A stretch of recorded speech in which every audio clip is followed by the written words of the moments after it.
The Lions add another playmaker to the defensive side of the ball. Remember, a couple weeks ago, Iffy Melifonwu comes back from injury, joins the team, and he's been just a star. Love seeing that. Next one, CJ Gardner-Johnson, huge free agent pickup that we have this offseason. He comes back last week, and now the playmaker that we've been waiting for, James Houston, joins the lineup. This is huge because we've needed help on that defensive line.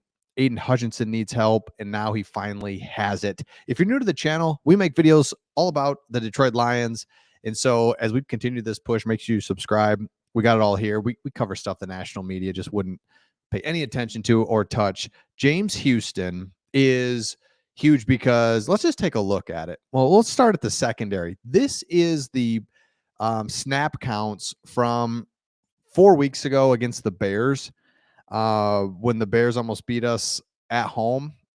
And I went back like a month ago, roughly, just to show you how different just the defensive side of the ball is, just in 4 weeks. So Brian Branch, Cam Sutton, and Jerry Jacobs played almost every snap defensively and on the secondary. And I'll get to James Houston in a second.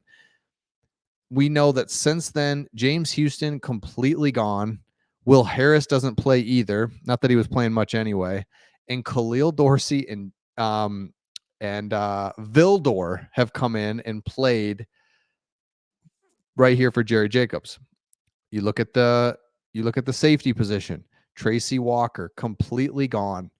Iffy Melifonwu's in now. He didn't get a single snap in that game against Chicago a month ago. Now he's playing more.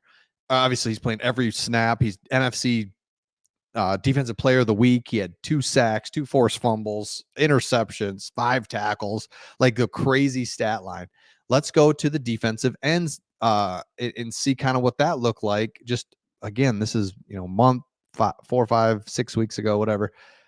Aiden Hutchinson, 92% of the snaps. And then look at the percentages here: 50%, 35, 17. The Acquire brothers, we've had a combination of healthy scratch here. It just says, look, Aiden Hutchinson, obviously. But then after that, I don't know. Like, we're just still trying to figure it out. Now you bring in a playmaker like James Houston, who you say what you want. Maybe maybe he's not refined as a run stuffer. Maybe, maybe he's been out. You don't know what you're going to get, but the one thing you do know, something's going to happen. He is going to get in there, do something, disrupt, cause problems. And I think a big thing that would be awesome for him, and let me know in the comments on this one, is he will help us against mobile quarterbacks. Dak Prescott being a perfect example. Like, Dak Prescott is not a Michael Vick, but he's just mobile enough to scramble around for 15 yards on 3rd and 8, and just it's heartbreaking. Where James Houston can chase him down, can run him down. John Kaminsky is not faster than Dak Prescott. So it's killer. It's like, oh my gosh, it's killer. So now we've got guys that can make plays from the defensive side of the ball that we just did not have a month ago. And it was hard to watch. We didn't have, where's that playmaker? Where's that guy that can chase somebody down? Where's the play? Like, the plays were not being made. And on top of that, to compound everything, remember, just back then, the offense was struggling as well, turning the ball over, 3 and outs, and our defense isn't good enough. Now, offense really catching its stride, healthy. We talked about this before.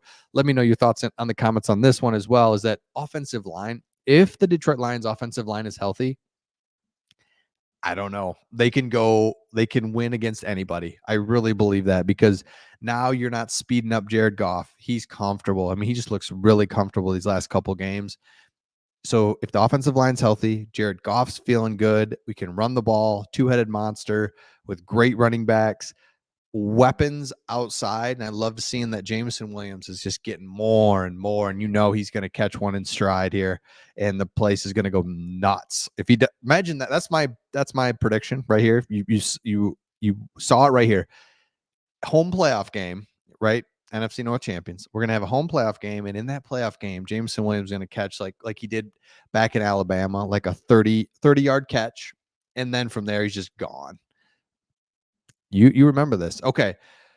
So you got Jameson Williams, you got Sam Laporta, St. Brown. Obviously, Reynolds can come in and do his thing. Donovan Peoples-Jones even comes in and has some big catches. So there's just weapons all around, and those weapons can be used because the offensive line is good. So now as the Lions march forward, you've got an offensive line that's healthy, offense that's putting up 30 points a game like in their sleep, and a defense with playmakers. So now, it's hard not to. I don't want to drink the Kool-Aid of like Super Bowl. Like let's just enjoy this. I mean, seriously, like in NFC North champions, this is an awesome time.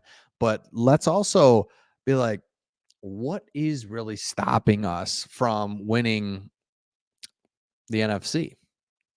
Yes, it's the Niners.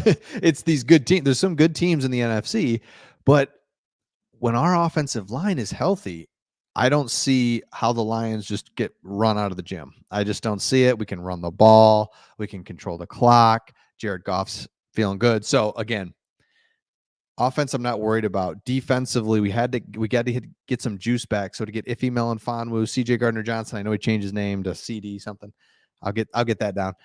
Iffy Melifonwu, CJ Gardner Johnson, and James Houston. That's three players right there that are starting caliber, change your defense, athletic, strong dudes that we did not have just a month ago. And I mean, hello, this is crazy. And then this is all coming from Pride of Detroit, by the way. So appreciate them. Then as you look at the injury update, you've got Taylor Decker. Is good. He had a rest day on Wednesday. And then CJ Gardner Johnson, they keep kind of being really careful with him, and I think that's absolutely fine. I love that. We don't need him actually, which is crazy because a month ago we did. Iffy Melifonwu is playing so well, unless he's like 100% healthy, then I just let's just hold on. So it's unclear if CJ Gardner Johnson will play. Look at this guy. Oh, so happy for him. Just stays in there, does his job. Now I love it. So yeah, with Taylor Decker, who missed practice, he's good. He'll be out there just being smart with him. Perfect. Thank you so much. That's obviously good news for Lions. We'll need all hands on deck against Parsons, two-time All-Pro, curling tied for 13 sacks, and first in the NFL with pressures. Oh, good. So offensive line, though, when healthy, have no worries whatsoever. And then with CJ Gardner Johnson, who's still on injured reserve, but in his second week of practice, the Lions coach was non-committal on whether they would activate CJ Gardner Johnson for the Dallas game. That's totally fine. Just seeing these guys back at practice, moving, start their clock, all the things, right? That just because they could easily just be like, oh, out for the year, IR. There's no, all these guys like, well, maybe, never know. And so to see them back in action is really good. So again, if you look at the NFC North, or excuse me, the NFC playoff picture, the Lions can go no worse than third seed, but the second seed, if they win out, will be there. So Dan Campbell has no sign of resting. Let me know your thoughts in the comments on that. I'm kind of a rest guy, but I see why it doesn't work. I mean, because it's like, what are you gonna do? Rest for what? Like, let's go. But I'm also like, man, if our offensive line's healthy though, but then it's a domino effect because if your offensive line, you take some guys out there, then you put Jared Goff at risk. So then you take Jared Goff out. Well, if you don't have Jared Goff in, why have St. Brown out there? So it's like, let's just play. Let's play. Dan Campbell has given no indication that they won't play. Like they're going for it. Let's try to win, see what happens. So let me know your thoughts in the comments on this one, and we'll see all of you on the next one.